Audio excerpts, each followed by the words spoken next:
Hello viewers and welcome back to the Toffee Takeover, and before we get started I'd like to thank you very much for the overwhelming responses that you sent back on the last episode, and basically saying that yes, if we do get Champions League football, you would like to see a second season, and the big word in that sentence is if, because we have not qualified yet, and I'll show you why.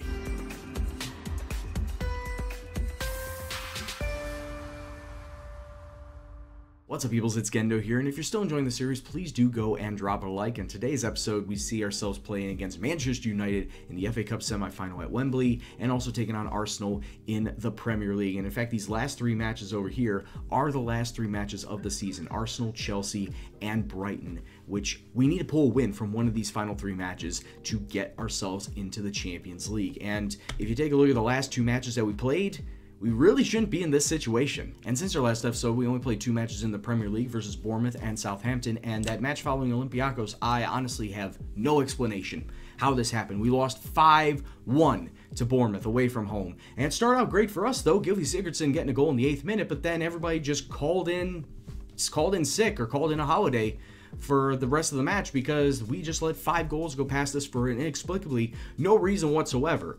And in the second half, we were actually still within the match. We were only down 2-1 at that point in time, but the offense just wasn't clicking, and the defense just took a rain check for the last 10 minutes, and we let 3 goals go past us in those last 10 minutes to seal our demolition job, as it were. But we were able to bounce back versus Southampton, though, 1-0 with Wayne Rooney scoring right before halftime. Red card notwithstanding, Romeo got sent off late in the match. We were able to at least hold down this match, at least have some semblance of control on this match, unlike what we did versus Bournemouth. And that sees the table sitting like this. We are sitting in 3rd place, 6 points behind Chelsea for the title, 3 points behind Manchester United, 4 points ahead of Liverpool, and 6 points ahead of West Ham, meaning that yes, all we need is just one win, 3 points from our last 3 matches, and we get automatic qualification into the Champions League. Well, at least through the playoffs, I mean. But we'll be in the Champions League for next year. But all it means is that we need to come away with 3 points from our last 3 matches. Can it be done? Well, we'll just have to wait and see. But first and foremost, we need to get into the FA Cup matches and also a bit of the injury updates. Because as you know, we do have a few players out injured. Let's take a look at the current injuries, and let's get the first one right out the gate. Jordan Lukaku, he's not going to be coming back this season. We talked about it beforehand that his sprained knee has ruled him out for the rest of the season. But James McCarthy, Idrissa Gana Gueye, and Sandro all recommended to come back within the day. I say bollocks to that because in this FA Cup semifinal, we need to have all hands on decks, and that means that James McCarthy is going to be available, as well as Sandro is going to be made available. In fact, I might even start Sandro, as you'll see in our formation going forward.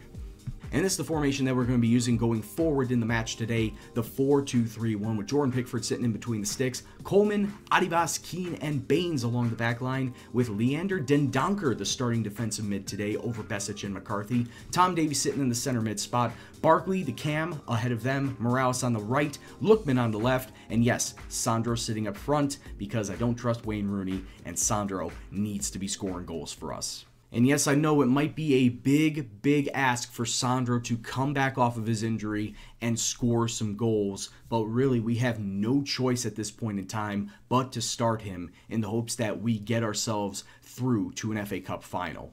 So that being said, let's go kick off and see what happens. And so far, after 15 minutes, we really have not had a lot of the ball, no shots at all, 43% possession. It's been all Manchester United, but fortunately, they haven't had anything in terms of shots of any importance. As it looks like the majority of our play is coming down the middle, and that's not something that I want this formation to do. I want to utilize the wing play, but it just seems like the team wants to primarily go down the middle. And not gonna lie, this has been an absolutely boring half. Nobody has really put in any sort of attacking chances on our side, whereas on Manchester United's side, 7 shots, 5 on target. I'm surprised that they haven't gotten any goals, so Pickford has been putting in overtime to keep Manchester United off the board, but no highlights in this entire first half is a little worrisome. Good for us, though. Good for us, because that means no goals have been scored against us. And maybe I do need to make some player changes, personnel changes going forward, because Lookman's not been doing well.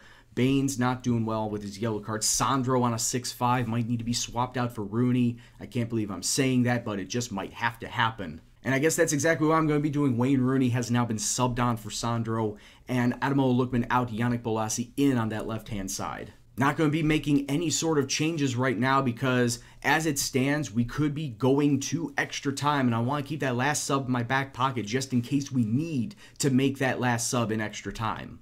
And in fact, I will be making that last sub, Mohamed Besic coming on for Den Donker as the time is just ticking over into extra time. It's 0-0 with absolutely zero highlights within this match. I'm sorry that this has been a very boring match for you guys to watch, which, like I said, for key highlights, this is on key highlights just to try and get the match as quick as possible, but I'm surprised that there have been zero highlights with as many shots and shots on target that Manchester United have had, that there is no highlights to go along with it. So that being said, I'm very happy.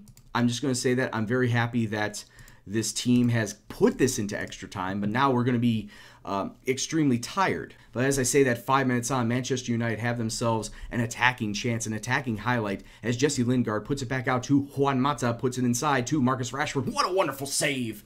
What a wonderful save by Pickford, clearance away by Baines, as that was the first highlight of this match. And so far, first and only highlight of this match is we're kicking off the second half of extra time. And could we potentially see ourselves with a highlight right here? Oh, Strootman! Kevin Strootman is going to see himself a second yellow card, and he is gone for the rest of this match. Manchester United playing with 10 men for the last 14 minutes of this match. Could that be useful for us? 8 minutes left on the clock in extra time. Wayne Rooney pushing it forward. Ander Herrera taking him off the ball, though. And Manchester United could easily hit us on a break. But Mohamed Besic, lovely interception, but it doesn't really go anywhere.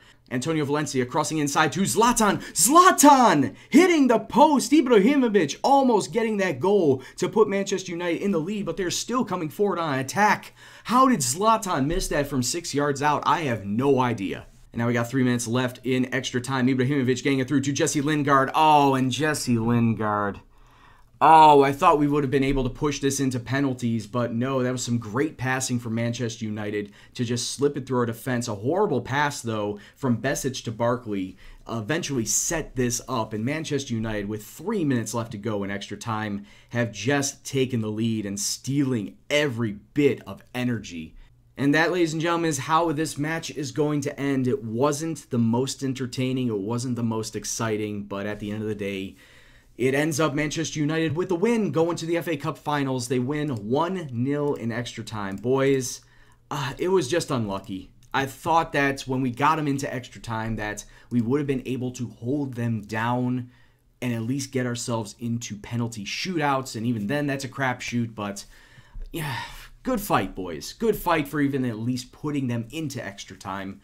But now we got ourselves a 2-week break, international break, so everyone rest up, and then we'll be taking on Arsenal at home. That's going to be good that it's at home, but it's against Arsenal, so little trade-off there. Right, so this time versus Arsenal, I think we're going to be switching things up a bit. We're going to be a little bit more defensive this time around with a 2 defensive mid set. That being said, this is how we're going to line up. Pickford in between the sticks, Koeman, Keane, Adibas, and Baines along the back line with Idris Saganagay and Den Donker, the 2 defensive mids. Ross Barkley sitting in front of them. Balassi, Lennon out on the wing sides, and Sandro sitting up top. And yes, I really am just hoping to grind out a draw versus Arsenal. Like I said, I need 3 points out of these last 3 matches. If we can get a win here, I'll be happy about it. I'm not expecting it. If we can get a draw, I'll be happy with that too. But let's just go out there and see what happens. And taking a look at Arsenal, they're definitely not going to make this easy on us. They got Danny Welbeck sitting up top, which is strange because they got Lacazette as a striker. Sanchez, Ozil, Walcott, Cazorla, El Neni, Kolasinac, don't know how you pronounce his name, Kolasinac, Koscielny, Mertesacker, Behrin, and Petr Cech along the back line. Of course, it's basically a bog standard Arsenal squad with the exception of not having Lacazette sitting up front. So, boys, if we win here, we get ourselves Champions League football. Apparently, I don't know why Pickford looks switched off. I just said that if we win here, we get ourselves Champions League football. Why doesn't he want Champions League football? Whatever. Let's go figure this out.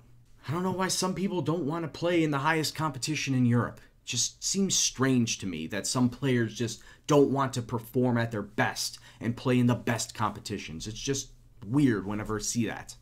And so far, after 20 minutes, really, it's been all Arsenal, much like with what we saw versus Manchester United. They have had all of the ball. They have had all of the shots. There really hasn't been any sort of chance for us to get going forward, and I think that's because of the extra defense that we have put forward, that we just cannot allow ourselves to go forward.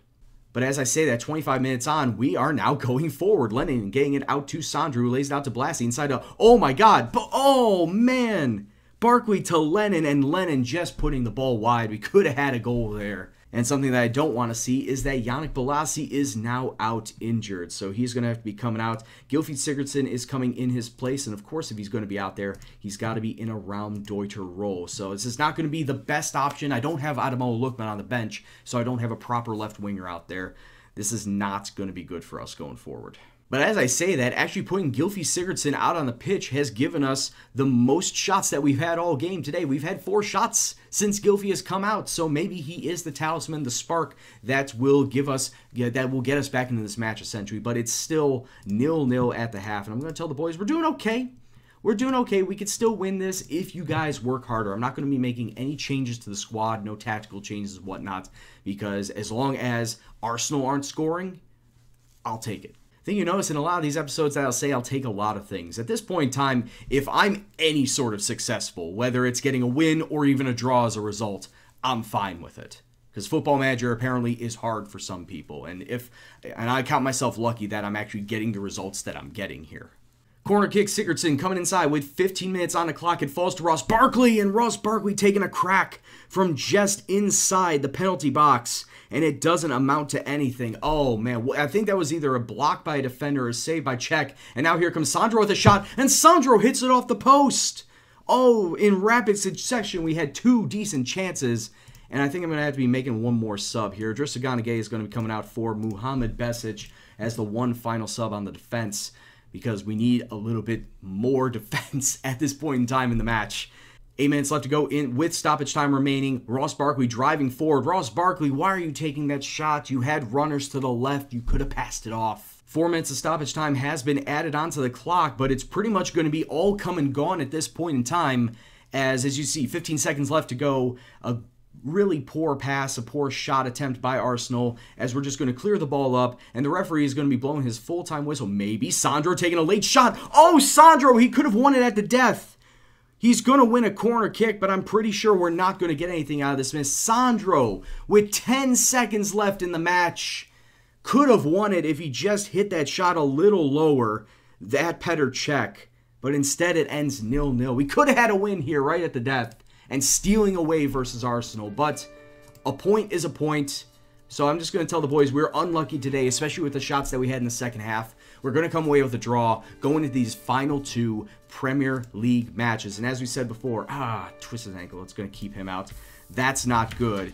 We do qualify for the Europa League, but then taking a look at the overall league positioning, we are still not clear. As you can see here, we're on 70 points. Spurs have 68, but we do have a match in hand on them. Like I said, if we just get a win, one win in these last 2 matches, we're in the Champions League. So next time around, it's Chelsea away and Brighton at home. Can we pick up a win versus one of those 2?